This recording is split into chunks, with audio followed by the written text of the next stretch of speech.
Hello বন্ধুরা, আজকে আমি চলে এসেছি আবার হাওড়া স্টেশনে পুরী যাব বলে। আমার রাতে ট্রেন আছে রাত 10:30টায়, হাওড়া পুরী সুপারফাস্ট এক্সপ্রেস। আমার সঙ্গে শুধু আমি একা নই, আমার সঙ্গে মা আর ভাই যাচ্ছে এবার আমি বাইক নিয়ে নিই, স্টেশনেই যাব। মার অনেকদিন ধরে পুরী দেখার ইচ্ছা ছিল, সমুদ্র দেখবে, তাই এবার ট্রেনে করেই যাচ্ছি। 23 নম্বর প্ল্যাটফর্মে রাত 10:30টায় ট্রেন দিয়েছে। আর স্টেশনের ভিড় বলে দিচ্ছে যে পুরীতে অফ সিজন বলে কিছু হয় না। আর আমাদের ট্রেন একদম ঠিক সময় প্ল্যাটফর্মে চলে এসেছে।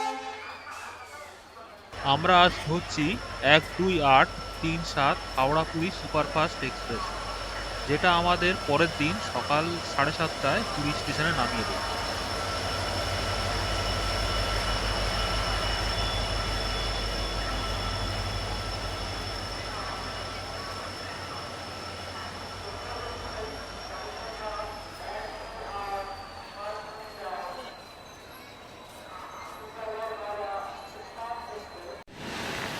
আমাদের ট্রেনের পাশে দাঁড়িয়ে আছে হাওড়া বেঙ্গালুরু এক্সপ্রেস, যেটা আমাদের সঙ্গেই আমাদের ট্রেনের আধ ঘন্টা পর ছাড়বে এবং আমাদের একই রুটে যাবে।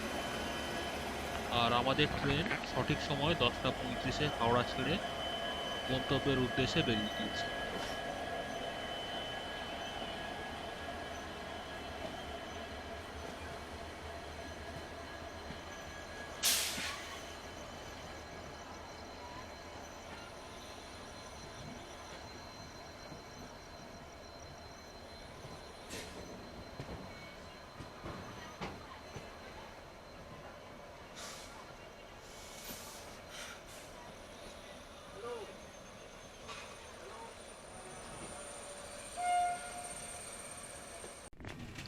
সারা রাত ট্রেন একদম ভালোই চলেছে, রাইট টাইমে আছে।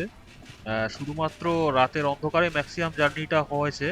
আর আমি 3 তলার উপর ছিলাম বলে আর নতুন করে ভিডিও কিছু করি।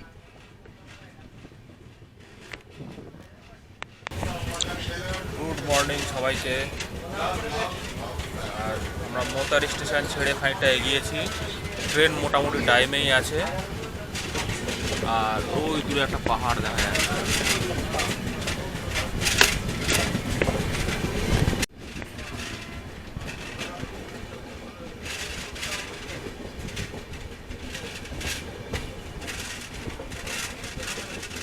ট্রেন ভালোই চলছিল, হঠাৎ স্লো হয়ে গেল। সামনে উঁকি মেরে দেখি একটা ঘন কুয়াশার লেয়ার আসছে।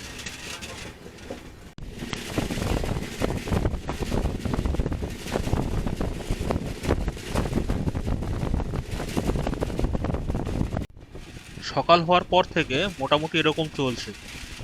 মোটামুটি 1 কিলোমিটার 2 কিলোমিটার খুব ঘন কুয়াশা, আবার কিছুটা কুয়াশা নেই।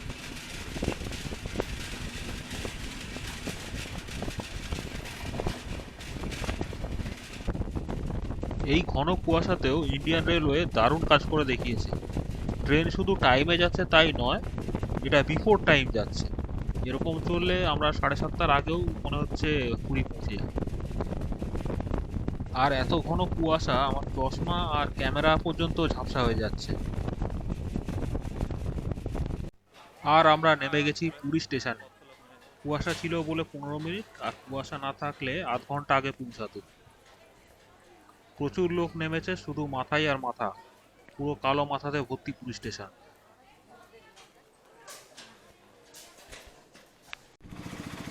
পুরী স্টেশন থেকে 1-200 মিটার এগিয়ে এসে একটু দরাদরি করে একটা অটো পেয়ে গেলাম। অটো গিয়ে নামতে স্বর্গদ্বারের কাছে, সেখানে আমরা হোটেল খুঁজেছি। আর পুরী স্টেশনের গোড়া থেকেই আগে যেরকম অটো পাওয়া যেত সেরকম পাবেন না, কারণ পুরী স্টেশনে রেল কোম্পানি বিশাল বড় কর্মযজ্ঞ চালাচ্ছে, স্টেশনটাকে আর আন্তর্জাতিক মানের বানাচ্ছে। আমি এর আগে 5-6 বছর আগে একবার পুরী এসেছিলাম। 5-6 বছর আগের পুরী আর এখনকার পুরীর মধ্যে অনেক তফাৎ। রাস্তাঘাট একদম ঝাঁ চকচকে হয়ে গেছে, চওড়া হয়েছে, আর ব্যবস্থাপনাও বেশ ভালো। পুরী স্টেশন থেকে স্বর্গদ্বার পর্যন্ত অটো নিল 150 টাকা। ওরা বলেছিল 200 টাকা 250 টাকা বলছিল, দরাদরি করে 150 টাকায় অবধি নামতে পেরেছি। আর আমরা চলে এসেছি পুরী বিচ রোডে। বিচ রোডটা আগের মতোই গমগমে রয়েছে, সকালবেলা হলেও ভালোই লোকজন রয়েছে। এবারে আমরা রুম বুক করে আসিনি, আমাদের দরাদরির ক্ষমতা কতটা সেটা যাচাই করব এবার দরাদরি করে। আশা করি ভালো রুম পেয়ে যাব হাজারের মধ্যে। শীতকাল, তাই নন এসিতে আমাদের কাজ চলে যাবে। আর কিছুটা শুনে এসেছি স্বর্গদ্বারের ওপারে ওখানে প্রচুর হোটেল আছে, তাই কোনো গলির মধ্যে হোটেল নেব। রাস্তার উপরে হোটেলগুলো প্রচুর দাম, এবার গিয়ে দেখা যাক কীরকম কী হয়। সকাল 8:30টায় রুমে ঢুকে গিয়েছি। আগামীকাল জগন্নাথ মন্দির দর্শনে যাব, তাই আজকে কাজ আর বিশেষ কিছু বাকি নেই। মোটামুটি সারাদিন সমুদ্রে চান করব, ঘুরবো আর খাবো। রুম আর হোটেলের ডিটেল এখনই দিলাম না, কারণ সস্তায় পেলেও রুমের মধ্যে একটা টুইস্ট আছে, সেই ব্যাপারটা আমি একদম শেষ ব্লগে দেবো। শেষ ব্লগে দেখাবো কিরকম রুমে ছিলাম আমরা। এরপর সন্ধেবেলা আবার পুরীর সমুদ্রের ধারে চলে এসেছি।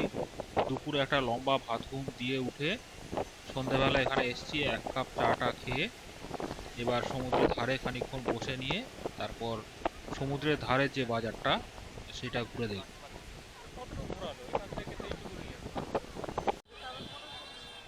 পুরী সি বিচের রত্নাকর বাজারে আপনাকে স্বাগত। এখানে পাড় থেকে বাজারটাকে অসাধারণ লাগছে, চারিদিকে আলো ঝলমল ঝলমল করছে। যদিও এখন লোকজন একটু কম, টুরিস্ট একটু কম, তবে সামনে আমাদের মাধ্যমিক উচ্চ মাধ্যমিক পরীক্ষা হয়ে গেলে আশা করি পুরো মার্কেট গমগম করবে।